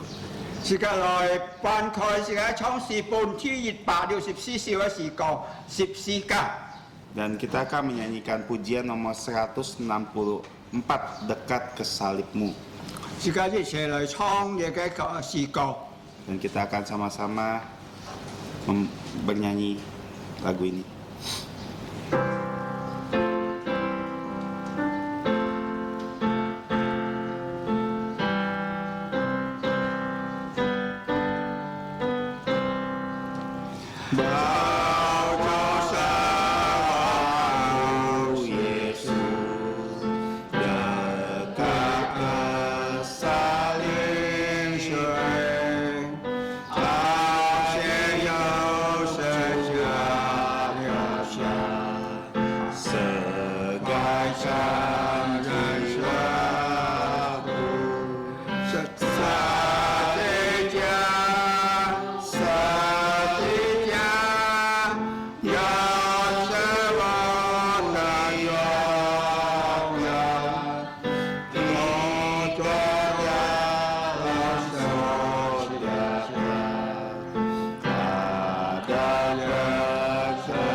Yang ketiga,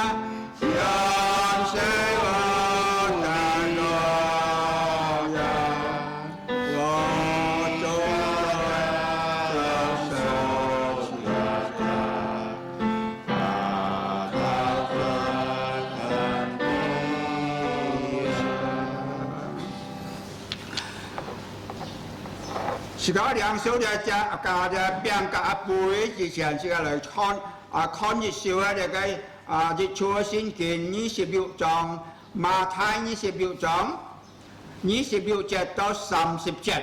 sebelum kita menerima roti dan cawan Tuhan, kita mau membaca firman Tuhan dari Injil Matius 26 ayat 26 sampai ke 30. 那先用的个把母奶來吐，然後將那個Zakaria contoh untuk dekat jini bunai. Data Rekin Pang akan membaca dalam bahasa Hakka dan saya akan membaca dalam bahasa Indonesia.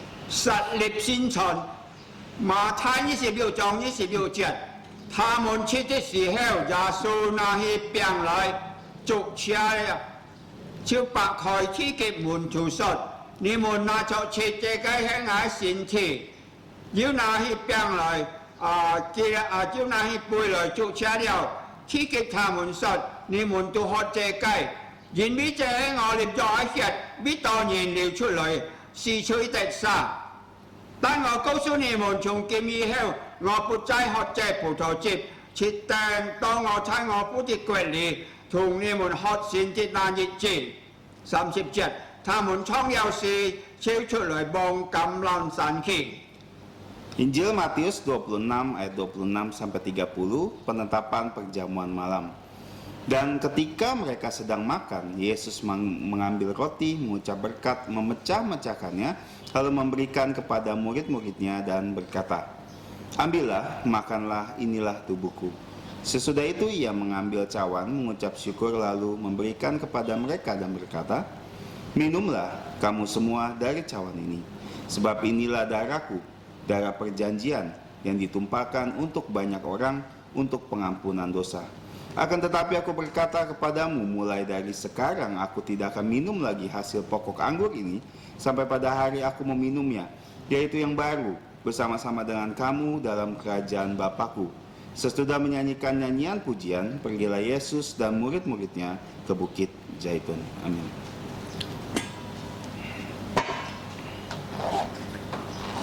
當主耶穌嘅偏買嘅日子，甲門徒出嚟行嘅行最後一次那個宣傳，佢拿起呢個餅來做吃了後，佢講啊，呢個餅係邊個邊一隻呢個餅係邊一隻一片一半，咪半食呢個餅嘅時候，應當咁樣行。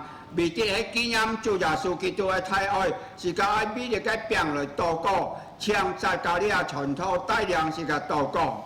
Mari kita berdoa. Bapa kami yang ada di surga, kami sekali lagi bersyukur karena Engkau telah memimpin ibadah kami dari awal sampai saat ini. Dan di mana saat ini kami bersyukur untuk kesempatan bisa menghadap meja perjamuan-Mu. Kami tahu sakramen ini mengingatkan kami akan pengorbanan Tuhan Yesus yang telah mati untuk dosa-dosa kami. Dan saat kami menerima roti di tangan kami, kami mengingat kembali bagaimana tubuh Tuhan Yesus yang tercabik-cabik menderita untuk kami semua. Yang Engkau ajar selalu kami bersyukur akan keselamatan yang indah dari Tuhan Yesus dan mengajarkan keselamatan ini dan memberitahukan kepada semua orang. Terima kasih Bapa, ampuni kami akan kesalahan kami. Kami mau menerima berkat ini hanya di dalam nama Tuhan Yesus. Amin.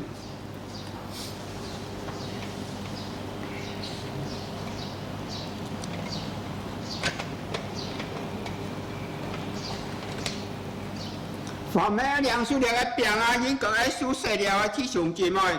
如果你拿到兩個餅啊，那麼參人咩樣站立起來，面一邊去禱告。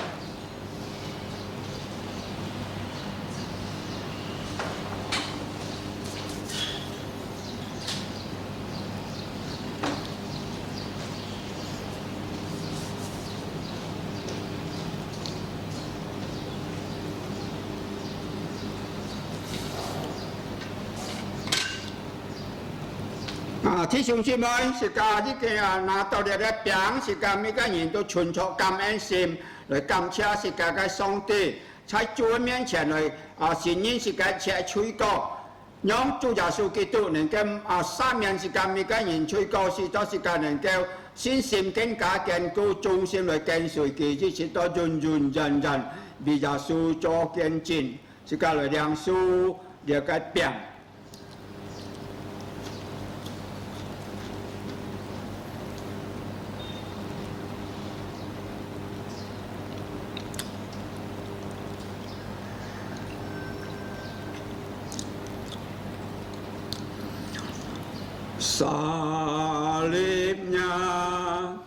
Salibnya selamat mulia, dosaku disucikan oleh darah Yesus. Amen.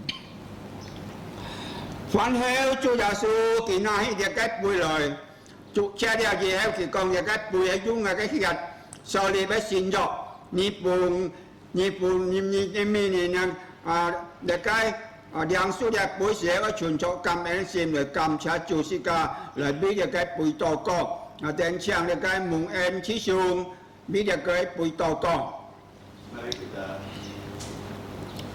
Mari kita berdoa. Allah Bapa kami yang ada di surga, mengucap syukur untuk kasih-Mu yang besar yang telah mengutus putra-Mu Yesus Kristus ke dalam dunia ini untuk mati bagi kami dan telah menebus dosa-dosa kami. Terima kasih kami di pagi hari ini boleh datang di meja perjamuan untuk mengenang kasih-Mu yang begitu besar atas hidup kami. Karena melalui perjamuan ini kami boleh semakin mengasihi Engkau dan kami boleh makin bersemangat untuk melayani Engkau dan kami boleh juga semakin bersemangat memberitakan kematian-Mu sampai kedatangan-Mu yang kedua kali. Terima kasih, kami siap menerima cawan ini yang melambangkan darah Tuhan Yesus yang ditumpahkan untuk dosa-dosa kami. Terima kasih dalam nama Tuhan Yesus. Amin. Amin.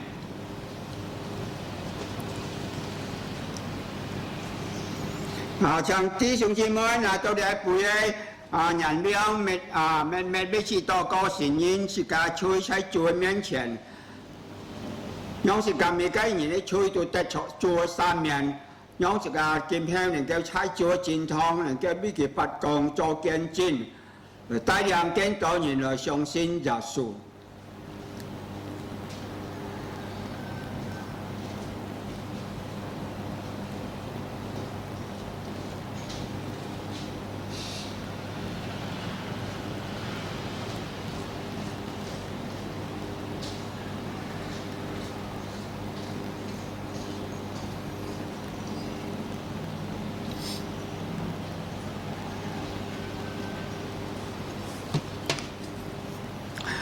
是家人人站錯，是家存錯感恩心，梁書就該背，是家一齊來梁書，就該背咗喺葡萄節，以表耶穌基督嘅寶血射槍，是家每個人嘅高分，是家來梁書就該背。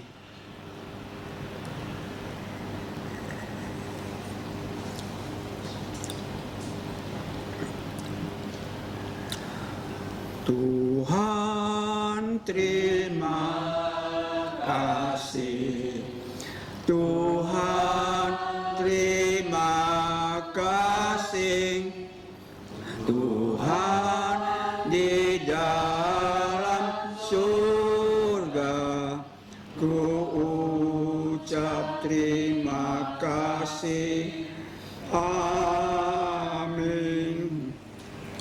Jika dịch bệnh siêu bùi dịch bệnh chấm thì bây giờ jika là họ chọn thứ sản phải thứ nhí phải是講出嚟164兆嘅是講。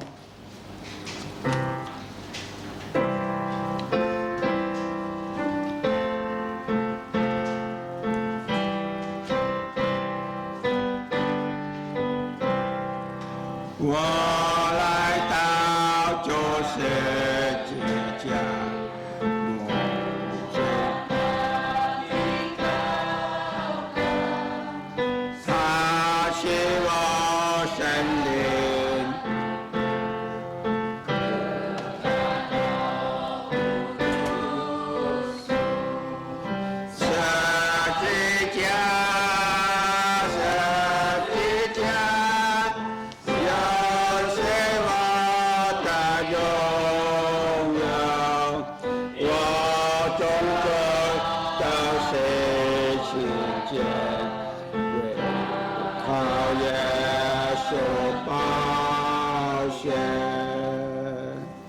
是家人人站錯，最後是家良修，由聖經裡面受盡嘅祝福。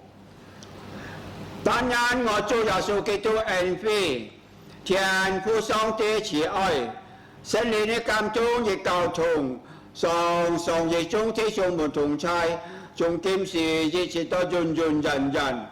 阿门，阿门颂。阿门，阿门，阿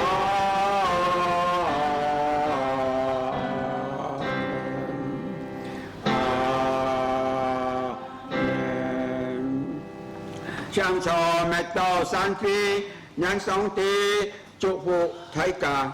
最後時間嚟創嘅日照是個人做師傅。